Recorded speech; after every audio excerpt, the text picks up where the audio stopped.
Hello everyone, कैसे हैं आप सभी। आई होप आप सभी लोग अच्छे होंगे, स्वस्थ होंगे, अच्छे से पढ़ाई कर रहे होंगे। मैं निकिता चौधरी स्वागत करती हूँ आप सभी का हमारे एग्जाम जर्नी परिवार में।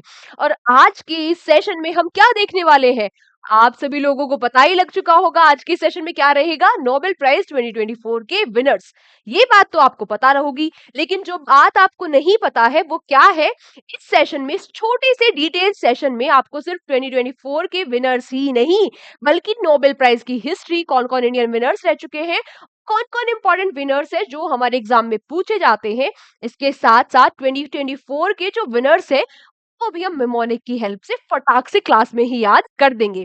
यानी कि यह एक छोटा सा फुल प्रूफ सेशन रहने वाला है, और इस सेशन को देखने के बाद आपका एक नंबर का, क्योंकि यहाँ से एग्जाम में जरूर क्वेश्चन आएगा और हम गलत करके बिल्कुल भी नहीं आएंगे। तो फटाफट से स्टार्ट करते हैं अपनी क्लास को।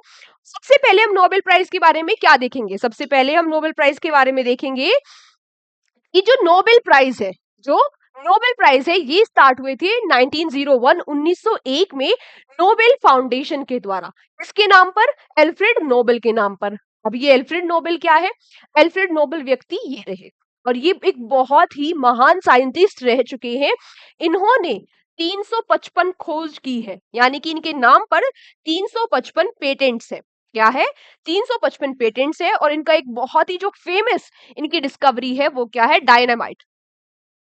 डायनामाइट, तो इस महान व्यक्ति के नाम पर इनकी एक फाउंडेशन है, नोबेल फाउंडेशन के द्वारा 1901 में नोबेल प्राइज को स्टार्ट किया गया था।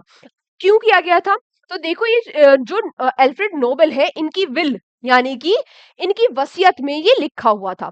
अब इन्होंने जो ये डायनामाइट की खोज की थी, इन्होंने किस लिए की थी कि भाई ये जो माइंस है ना, माइनिंग होती है जो, उसमें हेल्पफुल हो। लेकिन बाद में चल के इनको एहसास होता है कि लोग इसका मिसयूज कर सकते हैं।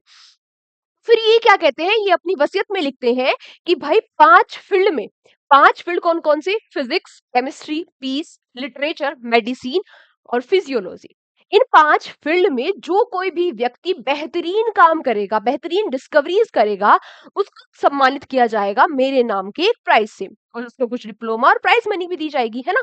तो उसको कुछ प्राइज मनी देकर सम्मानित किया जाएगा, जिससे कि लोग अच्छे अच्छे काम करने, अच्छे अच्छे डिस्कवरीज करने के लिए क्या रहे, अग्रसर रहे। क्लियर। आप बोलेंगे मैम यहाँ तो सिक्स्थ भी लिखा है। हाँ, यहाँ सिक्स्थ भी लिखा है। देखो बात है ये कि 1901 1901 तक, एक में जब ये नोबेल प्राइज स्टार्ट हुए थे, या आपसे पूछे कि इनकी वसीयत में कितने लिखे थे, तो वो 5 ही मेंशन थे। जो इकोनॉमिक्स है, इकोनॉमिक्स को कब ऐड किया गया, 1968 में। और फर्स्ट टाइम इसमें प्राइज दिया गया 1969 में। बहुत बार पूछे जाने वाला क्वेश्चन है ये, है ना। थोड़ा सा माइनर सा डिफरेंस है। इसको जो इकोनॉमिक्स है उसको ऐड कब किया गया, 1968 में। और फर्स्ट टाइम इसमें प्राइस कब दिया गया, 1969 में। आई होप आप सभी बच्चे ये बात याद रखेंगे। अगर मैं यहाँ पर बात करूं कि ये दिए कब जाते हैं, तो ये दिए गए थे फर्स्ट टाइम कब, 10 दिसंबर 1901 को। मैम 10 दिसंबर ही क्यों सिलेक्ट किया गया, देखो 10 दिसंबर इसलिए सिलेक्ट किया गया क्योंकि जो 10 दिसंबर है उस दिन क्या थी, डेथ, उस दिन क्या हुई थी, डेथ हुई थी इन एल्फ्रेड नोबेल जी की। तो इसीलिए 10 दिसंबर को चूज किया गया। अब यहाँ पर कुछ और इंपॉर्टेंट फैक्ट्स जो आपको पता होना चाहिए। जो नोबेल प्राइज है वो पोस्ट्यूमसली नहीं दिए जाते, मरणोपरांत नहीं दिए जाते। अच्छा, अभी तो आपको एक डाउट और आ रहा होगा, है ना, कि मैम 10 दिसंबर आप बोल रही हो और पढ़ा रही हो अक्टूबर में। तो देखो होता क्या है, ये अक्टूबर में इनके लिए नॉमिनेशन हो जाता है। अक्टूबर में नाम नॉमिनेट हो जाते हैं कि भाई ये विनर रहने वाले हैं। और दिए ये कब जाते हैं, 10 दिसंबर को। पोस्ट्यूमसली यानी कि मरणोपरांत ये नहीं दिए जाते। अब एक और डाउट आया कि मैम मरणोपरांत नहीं दिए जाते, अगर अक्टूबर से दिसंबर में दिए जाते हैं, इस दौरान किसी व्यक्ति की मृत्यु हो जाए जो जिसका नाम विनर्स में आया है, तो भाई अगर ऐसा होता है कि अक्टूबर में किसी व्यक्ति का नाम नॉमिनेट हो गया और दिसंबर में वो प्राइज रिसीव करने से पहले उसकी किसी कारणवश मृत्यु हो जाती है, तो उसको नोबेल प्राइज दिया जाता है। अन्यथा किसी भी व्यक्ति को मरणोपरांत नोबेल प्राइज नहीं दिया जाता। अब नोबेल प्राइज डे कब सेलिब्रेट करते हैं, ये सेलिब्रेट करते हैं जिस दिन नोबेल प्राइज दिया जाता है, यानी कि 10 दिसंबर को। क्लियर है इतनी चीजें। अब अगर मैं यहाँ पर बात करूं एक बहुत ही इंपॉर्टेंट सी कि ये कहाँ दिए जाते हैं, तो सारे के सारे जो नोबेल प्राइज है वो स्वीडन में दिए जाते हैं, क्योंकि जो ये एल्फ्रेड नोबेल थे ये कहाँ से बिलोंग करते थे, स्वीडन। कहाँ से थे एल्फ्रेड नोबेल जी, स्वीडन। बस एक जो नोबेल पीस प्राइज है जो नोबेल पीस प्राइज है ये कहाँ पर दिया जाता है? नॉर्वे में। याद रखेंगे, ये भी बहुत बार पूछा जाता है। नॉर्वे की कैपिटल ओस्लो में, नॉर्वे में दिया जाता है। ठीक है। अब अगर मैं यहाँ पर बात करूं कि इसके साथ मॉनेटरी अमाउंट यानी कि कितनी धनराशि मिलती है, तो इसके साथ धनराशि मिलती है 11 मिलियन स्वीडिश करोना। 11 कोरोना, कोविड-19 वाला कोरोना नहीं, ये जो कोरोना है ये स्वीडन की क्या है? करेंसी हो जाती है। इसके साथ-साथ आपको क्या भी मिलेगा? एक डिप्लोमा दिया जाता है, पूछ लेगा ये भी, और एक आपको मेडल मिलेगा 24 कैरेट का। पढ़ लो कुछ अच्छे-अच्छे डिस्कवरीज, है ना? एक 24 कैरेट का क्या भी मिलेगा आपको? मेडल भी मिलेगा। पहले जो ये अमाउंट होती थी, ये 10 मिलियन होती थी। इसे बढ़ाकर इसे बढ़ाकर 11 मिलियन कर दिया गया। ये भी आपसे पूछ सकता है। ठीक है? अब ये नोबेल प्राइज दिए कब जाते हैं, ये हम पहले ही जान चुके हैं कि 10 दिसंबर को नोबेल प्राइज डे पर दिए जाते हैं क्या? Nobel prize. ठीक है? इतनी चीजें क्लियर? हिस्ट्री सभी बच्चों को क्लियर है ना कि इसका बैकग्राउंड क्या है? फटाफट से हम देख लेते हैं कि भाई जो नोबेल प्राइज है इसका जो यंगेस्ट विनर है वो कौन है? नोबेल प्राइज की यंगेस्ट विनर है मलाला यूसुफजई। कहाँ की है मलाला यूसुफजई? ये पाकिस्तान से बिलोंग करती है और 2014 में इनको नोबेल पीस प्राइज से सम्मानित किया गया। 2014 में इनको नोबेल पीस प्राइज से सम्मानित किया गया। उस टाइम पर ये कितनी थी? मात्र 17 साल की। मात्र 17 साल की। और एक क्वेश्चन जो बहुत बहुत फेवरेट है एग्जामिनर का, वो क्या है कि मलाला यूसुफजई के साथ वो कौन से भारतीय थे जिनको नोबेल पीस प्राइज से सम्मानित किया गया? उनके बारे में अभी हम आगे बात करेंगे। तब तक आप मुझे कमेंट बॉक्स में बताओ जिस भी बच्चे को नाम पता है। ठीक है, ये क्या हो जाती है? यंगेस्ट। मैं अगर बात करूं ओल्डेस्ट के बारे में, तो ओल्डेस्ट है जॉन बी गुडेनफ जी। इनको 2019 में नोबेल प्राइज इन केमिस्ट्री में नोबेल प्राइज से इनको सम्मानित किया गया और इनकी उम्र थी 97 ईयर्स। देख रहे हो, 97 ईयर्स के होने के बाद भी ये गुड इनफ थे नोबेल प्राइज जीतने के लिए। ठीक है, कुछ ऐसा करके हम याद रख सकते हैं। अगर मैं फटाफट से यहाँ पर बात करूं इंडियन विनर्स के बारे में, वो कौन से इंडियन विनर्स है जो जिनको नोबेल प्राइज से सम्मानित किया जा चुका है? सबसे पहले सबसे इंपॉर्टेंट नाम आता है कि फर्स्ट एशियन कौन है जिनको जिन्होंने नोबेल प्राइज जीता। जो फर्स्ट एशियन है ऑब्वियसली फर्स्ट इंडियन तो होंगे ही। आपसे पूछे फर्स्ट एशियन या फिर फर्स्ट इंडियन जिनको नोबेल प्राइज से सम्मानित किया गया, तो ये हो जाते हैं हमारे रविंद्रनाथ टैगोर जी। 1913 में इनको इनकी बुक गीतांजलि, ये भी पूछ लेता है, इनकी बुक गीतांजलि के लिए इन्हें नोबेल प्राइज से सम्मानित किया गया। अब अगर मैं बात करूं फिजिक्स में फर्स्ट कौन है, फिजिक्स में वो कौन से पहले भारतीय हैं जिनको नोबेल प्राइज से सम्मानित किया गया, तो ये हो जाते हैं सीवी रमन जी। इनको 1930 में नोबेल प्राइज से सम्मानित किया गया इन फिजिक्स। किस लिए? क्योंकि इन्होंने डिस्कवर किया था रमन इफेक्ट को। क्या डिस्कवर किया था इन्होंने? रमन इफेक्ट को इन्होंने डिस्कवर किया था। सेकंड इंडियन हो जाते हैं एस चंद्रशेखर। इनको 1983 में नोबेल प्राइज मिला था फिजिक्स में। अब अगर बात करें यहाँ पर पीस के फील्ड में पूछे या फिर आपसे पूछे, पीस के फील्ड में फर्स्ट पूछे या फिर आपसे पूछे द फर्स्ट इंडियन फीमेल, या बोले द ओनली इंडियन फीमेल जिनको नोबेल प्राइज से सम्मानित किया गया, तो ये कौन हो जाती है? हमारी मदर टेरेसा। ओनली पूछ ले या तो फिर आपसे पूछ ले कि फर्स्ट इंडियन फीमेल। ठीक है, ये कौन हो जाती है? हमारी मदर टेरेसा। इनका ईयर भी बहुत बार पूछा जाता है। 1979 में इनको नोबेल प्राइज इन पीस से सम्मानित किया गया। और ये आ गया हमारा वो क्वेश्चन जो भी कुछ देर पहले मैंने आपसे पूछा था। क्या पूछा था मैंने कि कि क्या पूछा था मैंने आपको? 2014 में 2014 में जो यंगेस्ट नोबेल प्राइज रेसिपिएंट है जिनका नाम क्या हो जाता है? मलाला यूसुफजई। उनके साथ हमारे भारत के कैलाश सत्यार्थी जी को नोबेल प्राइज इन पीस से सम्मानित किया गया था 2014 में। और मलाला यूसुफजई वाला फैक्ट भी आप जरूर जरूर याद रखेंगे। ठीक है।